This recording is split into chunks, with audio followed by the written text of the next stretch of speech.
Hoy les invito a que leamos segunda de Timoteo, capítulo 3, verso 14 y 15.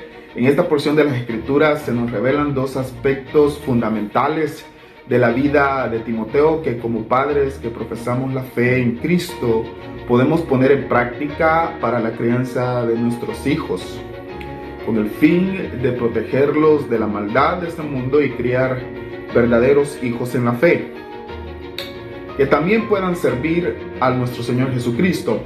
La lectura dice de la siguiente manera: pero persiste tú en lo que has aprendido y te persuadiste, sabiendo de quién lo has aprendido.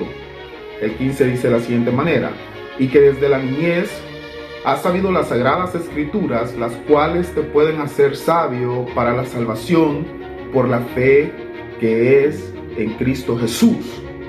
Timoteo fue discípulo y colaborador del apóstol Pablo, como lo narra la Escritura.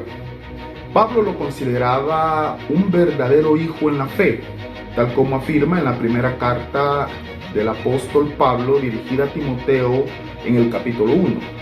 Alrededor de sus 30 años, Timoteo fue designado pastor de una de las iglesias más importantes de Asia Menor, lo que ahora conocemos como Turquía. Sin duda, la vida de este joven estuvo llena de mucho crecimiento espiritual y logros maravillosos en el Evangelio. Pero, ¿qué clave podemos tomar de la vida del Timoteo de la Biblia para aplicarla a la crianza de nuestros hijos hoy? Especialmente como padres consideramos el tiempo peligroso en los que vivimos y en donde Satanás y todas sus huestes de maldad luchan coordinadamente por destruir la vida de nuestras generaciones. Vivimos en un mundo lleno de peligros sin precedentes para nuestros hijos. Me refiero a que el peligro al que nuestros hijos se enfrentan hoy no es necesariamente un peligro físico. Más bien, en su mayoría, este peligro es un ataque permanente y coordinado a sus mentes. El objetivo de Satanás es corromper la mente de nuestros niños y jóvenes, llenándola de toda inmoralidad, violencia, blasfemias, pensamientos profanos e insultos a Dios a través de todos esos medios a los cuales nuestros hijos tienen acceso. Me refiero a la televisión, al cine, a la música e incluso hasta en las escuelas. Hoy los padres que percibimos este peligro, el que corren nuestros hijos, no nos podemos confiar en las instituciones que se suponen deben cuidar y desarrollar sus mentes. Pareciera que no hay un lugar seguro para nuestros hijos hoy, y en realidad así es. El único lugar seguro, el único bastión de seguridad para nuestros hijos es el hogar. En esta breve enseñanza nos enfocaremos en dos etapas decisivas en la vida de Timoteo con la intención de aplicarlas en la crianza de nuestros hijos. Observemos nuevamente la cita bíblica que mencionamos anteriormente. Segunda de Timoteo, capítulo 3, 14 y 15, donde Pablo resalta dos aspectos claves de la vida de Timoteo. En el 14 dice de la siguiente manera, nuevamente: pero persiste tú en lo que has aprendido y te persuadiste, sabiendo de quién has aprendido. Y el 15 dice así: y que desde la niñez has sabido las sagradas escrituras, las cuales te pueden hacer sabio para la salvación por la fe que es en Cristo Jesús. En la cita anterior hay dos aspectos claramente identificados en la vida de Timoteo. La primera es que Timoteo era conocedor de las escrituras desde su niñez. Aquí está el primer vallado de protección en la vida de Timoteo. Él conocía las escrituras desde su niñez, no desde su adolescencia ni en su edad adulta, sino, recalca la escritura, que desde su niñez. Muchas veces como padres subestimamos la capacidad de aprendizaje de nuestros niños y retrasamos nuestros esfuerzos por enseñarles la palabra de Dios, o pensamos erradamente que ellos por sí solos mostrarán un interés por las cosas de Dios algún día, tal vez cuando crezcan, tal vez cuando maduren un poco más. Este pensamiento es totalmente contrario al consejo de la Biblia. Miremos lo que Dios dice al pueblo de Israel en Deuteronomios capítulo 6, verso 4 al 9. Oye Israel, Jehová nuestro Dios, Jehová uno es. Y amarás a Jehová tu Dios de todo tu corazón, de toda tu alma y con todas tus fuerzas. Y estas palabras que yo te mando hoy estarán sobre tu corazón y las repetirás a tus hijos y las hablarás a ellos cuando estés en tu casa, cuando andes por el camino, al acostarte y cuando te levantes, y las atarás como una señal en tu mano y estarán como frontales entre tus ojos, y las escribirás en los postes de tu casa y en tus puertas. Ese es el consejo divino para nosotros los padres de enseñarles la palabra de Dios. La lectura anterior nos enseña las siguientes verdades de las cuales podemos aprender. Primero, el amar a Dios con todo nuestro corazón, alma y fuerza es un mandamiento. Y como tal, podemos decir que amar a Dios como Él desea ser amado conlleva esfuerzo y obediencia. Segundo, el que nuestros hijos, nuestras descendencias, desarrollen ese amor por Dios y cumplan el mandamiento tal como está establecido, es primeramente responsabilidad de nosotros los padres. En otras palabras, la relación que nuestros hijos tengan con Dios, sea cercana o distante, es un reflejo de nuestro trabajo como padres. Puede sonar duro, pero la palabra de Dios lo enseña así. Y el tercer punto que la palabra nos enseña es que la palabra de Dios es la única que puede generar en nuestros hijos el amor por Dios. No hay otra cosa que pueda producir en nuestros hijos sabiduría, amor y fe que no sea a través del estudio y del conocimiento de las Sagradas Escrituras. Hubo un trabajo en la vida de Timoteo que inició en el hogar. Su madre Eunice y su abuela Loida fueron mujeres piadosas que instruyeron a Timoteo desde su niñez en el conocimiento de las Sagradas Escrituras, tal cual lo dice Pablo. Y a su debido tiempo, ese esfuerzo de su madre y de su abuela produjeron en el joven Timoteo amor por Dios, salvación y una vida llena de propósito al servicio del Señor. En 2 de Timoteo 3:15, Pablo también recalca que el conocer las Escrituras desde la niñez puede llevar a la salvación de la persona.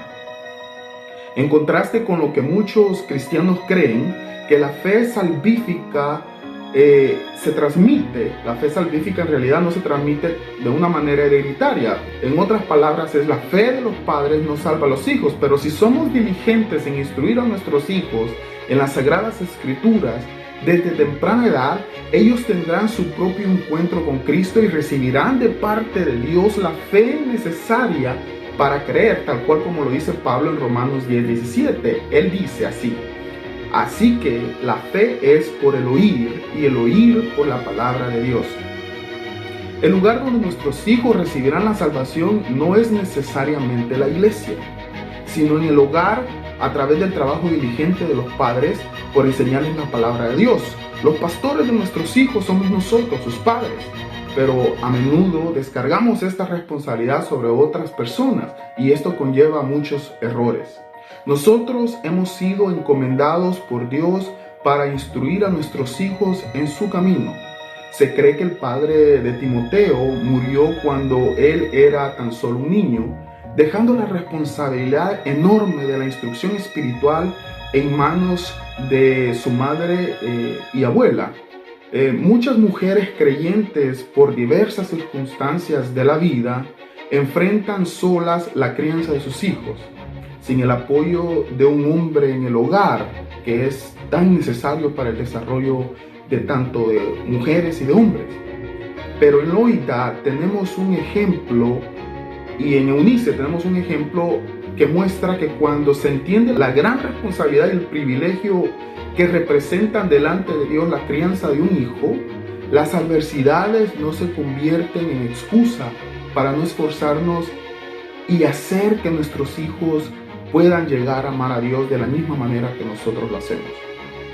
Creo que muchos nos sentiríamos sumamente gozosos de que de nuestra descendencia Dios levantara a un pastor como Timoteo o a un evangelista como lo describe la Biblia, que era Felipe, o recientemente en las décadas siguientes a un Charles Spurgeon, un predicador de ese calibre.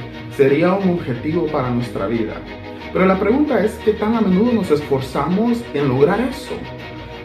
Seguimos a nuestros hijos y los llevamos de una enseñanza en otra, pero no de lo espiritual. Nos esforzamos por darles la comida, los lujos y todo lo material, y descuidamos lo primordial, que es el desarrollo espiritual. Llenamos sus vidas de cosas que a menudo son innecesarias y que desvían sus mentes de la comunión con Dios. En este punto, permítame dejar las siguientes preguntas para reflexionar. ¿Qué tanto nos esforzamos por enseñar las Sagradas Escrituras a nuestros hijos? Pero igualmente de importante la pregunta es, ¿cuánto tiempo dedicamos a esta responsabilidad en nuestros hogares? La respuesta a estas preguntas refleja qué tan comprometidos estamos de hacer de ellos instrumentos para la gloria de Dios. La vida de Timoteo sin duda estuvo llena de la palabra de Dios desde su niñez, gracias a una madre que se preocupó por llenar la mente de su hijo del conocimiento de Dios. Personalmente creo que la mente del hombre no fue creada por Dios para estar vacía, sino llena del conocimiento de Él. Y especialmente la mente de los jóvenes, que la curiosidad es parte de esa etapa de la vida. La pregunta para todos los que somos padres sería, ¿qué está llenando hoy la mente de nuestros hijos? ¿Es el conocimiento de Dios a través de la Biblia o es el conocimiento del mundo a través de los diferentes dispositivos tecnológicos a los cuales ellos tienen acceso hoy? La realidad es que, queramos aceptarlo o no, Satanás es efectivo en corromper la mente de los niños y de los jóvenes, y él lo hace constantemente por diversos medios. Así como Eunice, nosotros también debemos esforzarnos por llenar la mente de nuestros hijos de la palabra de Dios. Para Timoteo, estar expuesto a la palabra de Dios, a las Sagradas Escrituras, desde tan temprana edad, produjo en él salvación y seguidamente una vida llena al servicio de Cristo Jesús. El segundo vallado que podemos observar en la vida de Timoteo vino cuando éste fue colaborador y discípulo del apóstol Pablo. Se da cuenta de los dos vallados en la vida de Timoteo que hicieron de él un gran hombre de Dios. Primeramente, el esfuerzo de su madre Eunice y de su abuela Loida produjeron en Timoteo la salvación necesaria. Ahora prestemos atención al versículo 14 de nuestra cita. El 14 dice así: pero persiste tú en lo que has aprendido y te persuadiste sabiendo de quién lo has aprendido. Pablo aconseja a Timoteo que persista en las enseñanzas y el ejemplo que recibió de él. Muchas iglesias hoy en día tienen ministerios y actividades para los jóvenes, pero pocas iglesias en realidad tienen el compromiso de discipular y de convertirlos a nuestros hijos en hombres y mujeres útiles en el Evangelio. A menudo el patrón que vemos en las iglesias o en nuestras vidas como cristianos es el siguiente: nuestros hijos nacen en un hogar cristiano, los presentamos ante nuestras congregaciones, se bautizan y al cumplir la mayoría de edad, por falta de raíces doctrinales y el interés de los líderes de la iglesia, muchas veces se van y hacen sus vidas como todos los demás, sin considerar la más remota posibilidad de servir al Señor, sin anhelar un ministerio y mucho menos comprometer sus vidas al avance del Evangelio. En el peor de los casos, empiezan a vivir en los pecados como todos los demás. Creo que como primer paso debemos preguntarnos qué estamos haciendo mal. La palabra es fiel y Dios nos muestra la forma en que Él quiere que edifiquemos a nuestros hijos, y es a través del conocimiento de la palabra. Como le dije anteriormente, a menudo encontramos poca seriedad y compromiso de parte de los padres y de los líderes de nuestras iglesias en adoctrinar, discipular y animar a nuestra juventud. Nuestros hijos con frecuencia expresan lo que quieren ser de grandes. Ellos dicen: quiero ser doctor, quiero ser abogado, quiero ser un futbolista, pero casi nunca quieren ser un pastor, un evangelista o un misionero. Eso no es ni remotamente una opción para ellos. Muchas veces ellos quieren ir a Harvard, a Yale o a cualquier universidad de renombre, pero casi nunca está entre sus planes el ir a un seminario para prepararse para el servicio a Dios. El mundo les presenta muchas opciones a ellos, pero la iglesia no les está presentando las opciones que requieren el servicio al Señor. Le invirtieron al joven Timoteo mucho tiempo, palabras de ánimo, que Pablo le decía en sus cartas que él tenía que tomar su lugar en el ejército de Cristo Jesús. Los líderes de la iglesia deben estar en esa misma visión, ya que desarrollar la fe de un joven y motivarlo al servicio a Dios es un trabajo coordinado entre padres y ministros. Hubo dos etapas claramente marcadas en la vida de Timoteo que fueron decisivas para su logro espiritual. Dos adoctrinamientos, uno de parte de su madre y de su abuela, y otro de parte del apóstol Pablo cuando lo tomó como colaborador suyo. La expectativa de Dios para nuestra vida va más allá de simplemente ser padres que críen hombres y mujeres de bien. Va más allá de simplemente suplir de nuestros hijos sus necesidades materiales. Nuestra paternidad, de acuerdo a la visión de Dios, es un sacerdocio en toda la extensión de la palabra. Dios quiere que nos esforcemos para presentarle hijos e hijas que Él pueda utilizar para su gloria. Cuán maravilloso, hermanos y hermanas, es este trabajo santo que Dios nos ha encomendado, que es levantar herramientas útiles para su gloria. A menudo las corrientes de este mundo nos imponen la falsa idea de que nuestra satisfacción como padres descansa en que logremos que nuestros hijos se desarrollen académicamente o en cualquier área secular. Personalmente, yo no tengo ningún problema con eso, pero no nos podemos dar por satisfechos cuando ellos alcanzan estos logros. En lo personal, creo que debemos aprovechar todos los recursos y oportunidades que Dios ponga en nuestra disposición para desarrollar a nuestros hijos. Y definitivamente la preparación académica es parte de ese desarrollo. Pero también estoy convencido de que ese no debe ser la visión o el objetivo final de un padre cristiano. El propósito de toda nuestra vida es llevar gloria a nuestro Señor Jesucristo. Y ese propósito incluye a nuestros hijos. Toda nuestra vida y todas nuestras decisiones deben girar alrededor de ese propósito. Dios les bendiga.